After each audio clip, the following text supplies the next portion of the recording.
Hey, what's up guys, it's DarkArmedDuelist, and today I'm going to be doing a updated video of my Darklord. Now, today I'm actually going to be doing a different variant of my Darklords. I'm going to be doing a Darkest Lords. Okay, now Darkest Lords is utilizing Lair of Darkness, and it's pretty interesting how the interactions go in this deck with Lair of Darkness, and it's actually pretty darn cool.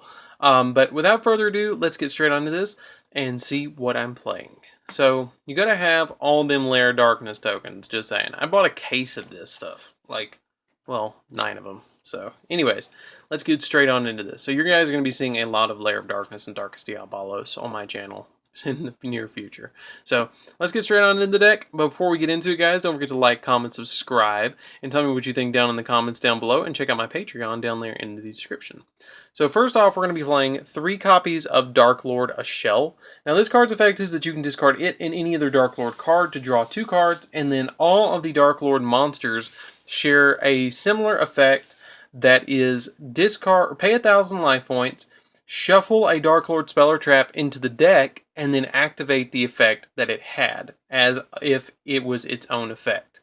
For instance, if I were to have Banishment in the graveyard, I could send Banishment back to my deck, pay 1,000 life points, and then add a Darklord card from my deck to my hand, which is really, really cool. I love that effect of Darklords. It's one of my favorite effects about them, and my big allure to them, and plus, I absolutely love Darklord of Shell. She is by far one of my favorite monsters besides Dark Armed Dragon, because she is bae.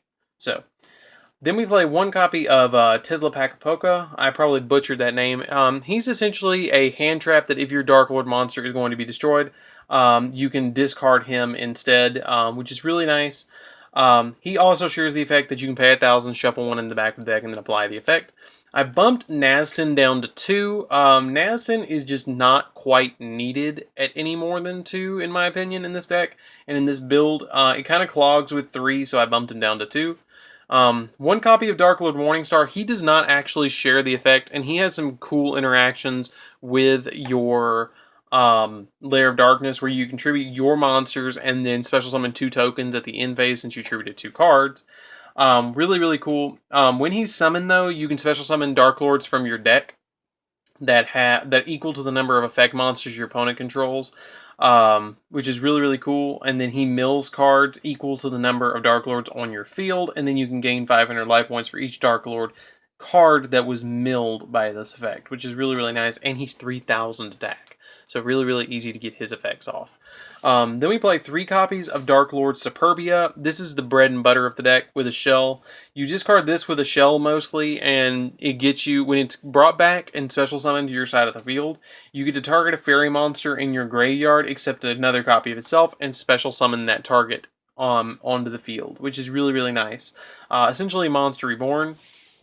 1 copy of Darklord Zerato, basically Raigeki. That's a short and sweet version of it. 1 copy of Darklord Ukobak. Ukobak is essentially a Foolish Burial. You'll normal summon him and then send any Darklord from your deck to the hand. He's actually the only low-level Darklord that can be normal summoned without attributing. Fun fact. I wish they'd make more of them. Then we play 3 copies of Arklord Christia. Really easy to get off, and we actually play 9 targets for trade-in, which is really amazing in this deck, and it's crazy. 3 copies of Darkest Diabolos. By the way, just saying, if you get off Arklord Christia, it takes so many resources for your opponent to get away from Arklord Christia that it's almost a win condition in itself just to play Arklord Christia and to have it face up on the field. It's pretty nuts. I mean, you get this on the field, and if you have 4 fairies in your graveyard, you can special summon it to your side of the field, but it's also revivable with Superbia. But if you use its effect to special summon it, you can target a fairy in your graveyard and add it back to your hand. Neither player can special summon, and if it's sent to the graveyard, you get to special summon, or you get to add it to the top of your deck, or it automatically adds itself to the top of the deck. I've actually lost a game because of that effect. So then we play 3 copies of Darkest Diabolos. Darkest Diabolos is every time a monster is tributed on your side of the field, you get to special summon. If a dark monster you control is tributed except during the damage step, you can special summon this card from your graveyard or hand, which is really good, but you can only use that effect once per turn. And then you can tribute 1 dark monster to basically rip a card out of your opponent's hand and place it on either the top or the bottom of their deck, which still rips a card out of their hand. It's still fun to get this off in the first turn, and they start with 5 cards, just like you. Then we play 3 copies of Arima. Arima has some interesting interactions in the deck because you can either discard him and add a Lair of Darkness, or you can tribute 1 dark monster, draw 1 card, or if you tributed a dark monster other than him, you can add a dark monster with 2,000 or more defense, which all of your Dark Lords pretty much have more than 2,000 defense. Pretty much. So you can add all of them really easily. Arima is really, really good, and I'm glad that they made him. And then for the last 3 monsters, we play 3 copies of Lith, Lady of Lament. We got to play them Succubus girls in this deck. I love her too. She's just awesome. I love her effect. Is if you normal summon her, she loses 1,000 attack, which kind of sucks. Her attack becomes 1,000, and then once per turn, you can activate a quick effect of her. Is you contribute 1 dark monster, reveal 3 normal traps in your deck, and then your opponent randomly chooses 1 and sets it to your field. And then the rest are sent back to the deck. I know, big monster count, but you need it. You really need it in this deck. So that's it for the monsters. Let's get into the spells, guys. Really fun deck. By the way, you can, with Lair of Darkness, you can use all of these effects and tribute your opponent's monsters, which is really awesome. So that's it for the monsters. Pretty big monster count in this deck. So then we play 3 copies of Banishment of the Darklords. Essentially, this is like reinforcements of the army for Darklords. It lets you add any Darklord card, even the spells and traps, from your deck to your hand, which is really, really good. 3 copies of Contact. Contact is basically like a Monster Reborn. Unless you special summon a Darklord from your graveyard into defense position, which is pretty good, but you can only activate either, or you can only activate each one of these once per turn. Trade in, discard level 8, draw 2 cards. Allure of Darkness, everything is dark in the deck, so we play Allure of Darkness. And then 3 copies of Lair of Darkness for the final spell. Now, Lair of Darkness is by far the best spell in the deck. Everything else is searching besides Contact, but Lair of Darkness's effect states that all face-up monsters on the field become dark, which is pretty cool. I've been trying to find out a way to make Archlord Christia dark for years, so I could say that my deck was fully dark. But once per turn, if you attribute a monster, you can activate this effect to tribute your opponent's monster as if you controlled it. And then once per turn during the end phase, the turn player gets tokens on their field equal to the number of monsters that were tributed this turn, which is pretty cool. So like if I tributed your monsters on your turn 3 times, you get 3 tokens. Or if you tributed my monsters on my turn 3 times, I get 3 tokens. So that's it for the spells. Not too many spells. A lot of it's just draw power. This deck excels at draw power amazingly. Like, you'd think this deck bricked a lot, but it really doesn't. It bricks maybe 1 out of 9 hands. I'm totally serious. You can, if you're a really good Darklord player, you know how to play out of the bricks too. So, I mean, it's easy to play out of the bricks with Darklords. You just know how to discard at the beginning of the game. It's kind of like blackjack. You got to know which cards to hold and which ones not to hold. So then we play for the traps 1 copy of Darklord Rebellion. This is essentially, it pops 1 card on the field. Darklord Enchantment. This takes control of an opponent's monster, and then 2 copies of the new Sanctified Darklord. Sanctified Darklord is really, really good. I am so mad that they did not print this as a holo, and they made this damn thing a rare. I really wish they would have made it at least a super rare, because then I could say I could holo out this whole deck, but I will never be able to holo out this deck because of this, unless they reprint it as a holo, which I hope they do. So anyways, you get to send a Darklord monster from your hand or face up from your field to the graveyard to negate a effect of 1 face-up monster on the field until the end phase of the turn. And if you do, gain life points equal to the attack of the monster. But cool thing, it doesn't specify your opponent's monsters. So you can combo this with Archlord Christia. So if you got Christia on board, okay, and you have this set, okay, and it's your turn, activate this, target your own Christia, turn off the special summoning mechanic that doesn't let you special summon. I don't know if this works or not completely. It works on Yugioh Pro. And it's worked whenever I dueled with it, but you negated Christia's effect so you can special summon in your turn. So I'm pretty sure that works. So you can special summon all you want on your turn, and then your opponent, at their opponent's draw phase, every turn in phase Yugioh, and it's back on, and they can't special summon. So you get all the tokens and all the benefits, and they get nothing. So, as I believe it was King Leonidas said in the 300, take everything from them and leave nothing.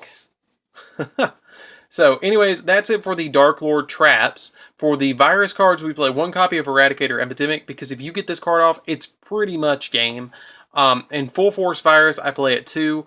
All of these are searchable by Lith, and it's really good to play at least 7 traps in the deck, because it gives Lith some really good searchability. I've really thought about even playing 3 copies of the Sanctified Darklord, because it's just really that good. Now I'm going to tell you guys the crazy thing.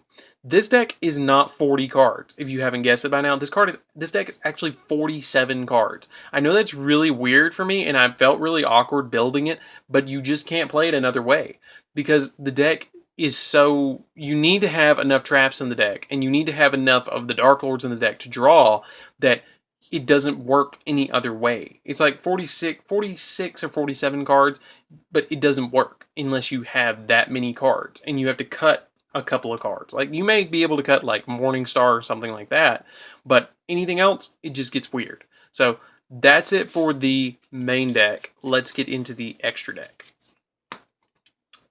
So for the extra deck, you don't really need it that much. I mean, it's fun, but you don't need it. Mostly you're going to be making this, which is number 38, Hope Harboring Dragon Titanic Galaxy, because it negates spells.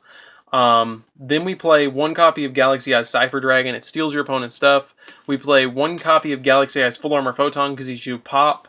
And then we play one Cypher Blade, because it also does really good stuff, and it has synergy where you can just go link or rank up on top of each other.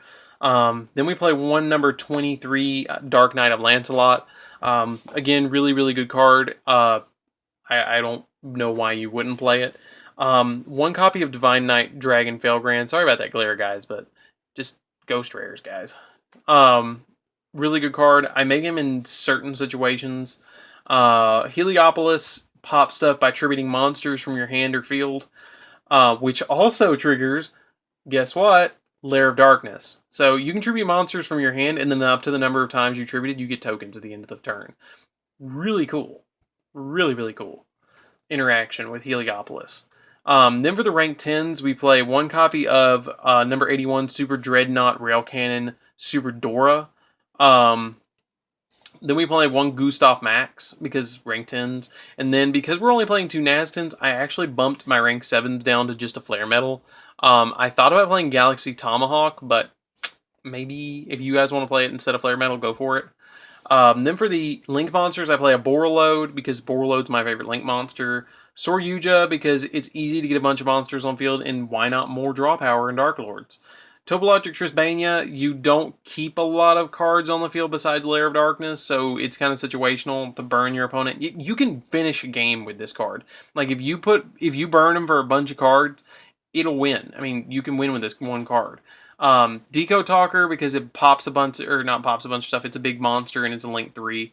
And then one Underclock Talker, because it's pretty much the generic Link 2 that we have.